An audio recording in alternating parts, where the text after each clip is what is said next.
Buenas tardes, el día de hoy presentaremos el tema de acceso venoso periférico corto. Empezaremos viendo cómo es que se rige este tipo de procedimientos y todo comienza con la NOM 022. Empezaremos viendo qué es la NOM 022 y a qué se refiere. Esta es para las condiciones de la administración en la terapia de infusión en los Estados Unidos mexicanos. Esta NOM va a establecer los criterios para la instalación, el mantenimiento y la vigilancia de unos accesos venosos periféricos, pero también centrales. Esta norma también nos dicta los requisitos que el personal de salud deberá cumplir para que éste pueda participar de manera correcta y estricta en la administración de la terapia de infusión. También para que disminuyan las complicaciones y costos de esta práctica. ¿Qué es? Pues es una introducción de sustancias químicas, medicamentos o sanguíneos hacia el torrente circulatorio. Esto va a ser con fines diagnósticos y terapéuticos. Tenemos el acceso venoso periférico, que va a ser un abordaje de una vena distal a través de la punción de la misma. Se funcionará con catéter venoso periférico. También tenemos los materiales para este tipo de procedimientos. Son la solución intravenosa, que va a ser una preparación líquida y estéril, cuyos componentes van a poder ser electrolitos, nutrientes, fármacos y sangres y sus derivados, como plasma, eritrocitos. Tenemos también el otro material, que es una pócima transparente, que va a ser semipermeable y va a ser utilizada para cubrir las zonas de inserción. El equipo de volumen medido, que va a poder ser un macrogotero y un microgotero, y el tipo de catéter a utilizar.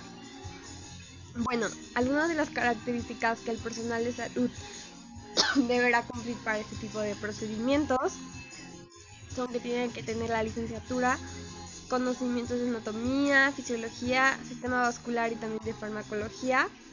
Se deben saber las técnicas de abordaje, el manejo de los equipos correctamente, también control de infecciones y ya.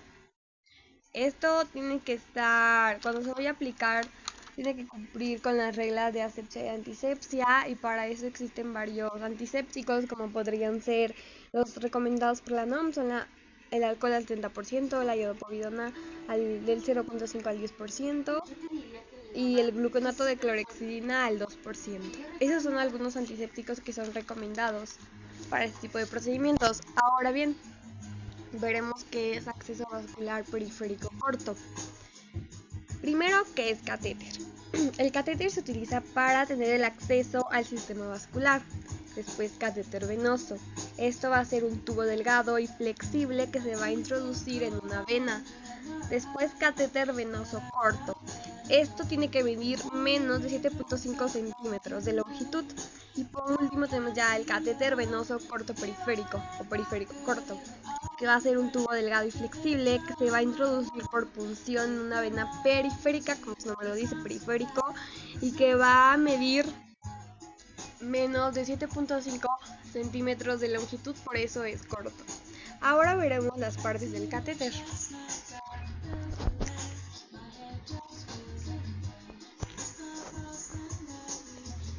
Tenemos al catéter intravenoso, que va a medir menos del 7.5 centímetros. Tenemos el conector codificado por los colores, que nos va a decir qué tipo de gauge tiene, la cánula guía o también denominada aguja, el tapón filtro de la cámara, también el calibre, tienen que tener marcado el calibre, la cámara de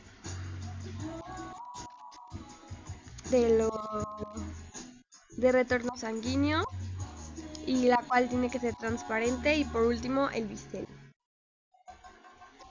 Ahora veremos a qué se refiere con calibre, longitud y flujo. Bueno, el calibre va a ser la medida que hace referencia al diámetro externo de una cánula, la sonda, el catéter, etc. Y por lo general en el área de la salud se va a expresar en gauge. Después de la longitud Esta va a ser la distancia del conector hasta la punta del catéter. Y por último, el flujo, que va a ser cuántos mililitros por minuto máximo son tolerados por este tipo de catéter. Ahora veremos las características para que este catéter sea el correcto.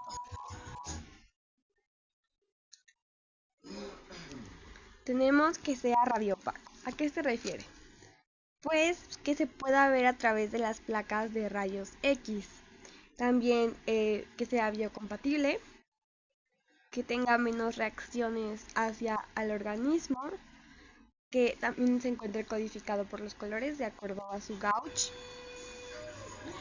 Tiene que tener una pared delgada para que esto pueda disminuir los riesgos de las alteraciones. Una punta afilada para que así sea menos traumático. Que no sea trombogénico, no la menor cantidad, que no genere flebitis. Que es la flebitis? Pues esta va a ser un proceso inflamatorio que esto va a hacer que se forme un coágulo de sangre que va a bloquear a una vena o a varias venas. También que tenga la menor cantidad posible de infiltraciones o que no haya infiltraciones. Y por último, tenemos qué aspectos considerará para elegir el catéter.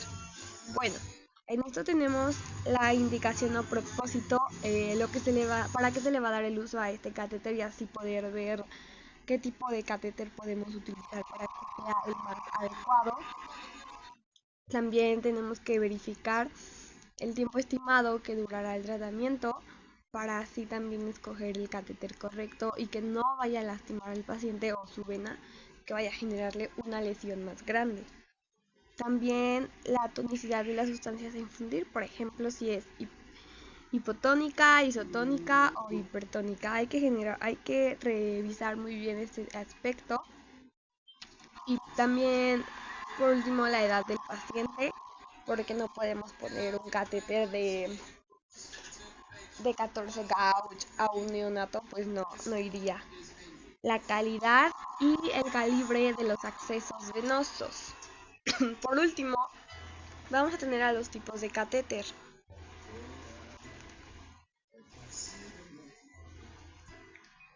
De este caso tenemos el 14 gauge, que es más grande. Entre más gauge, más delgado va a ser la aguja.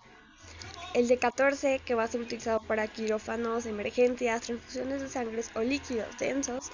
El de 16, que también va a ser para quirófano, transfusiones o líquidos densos.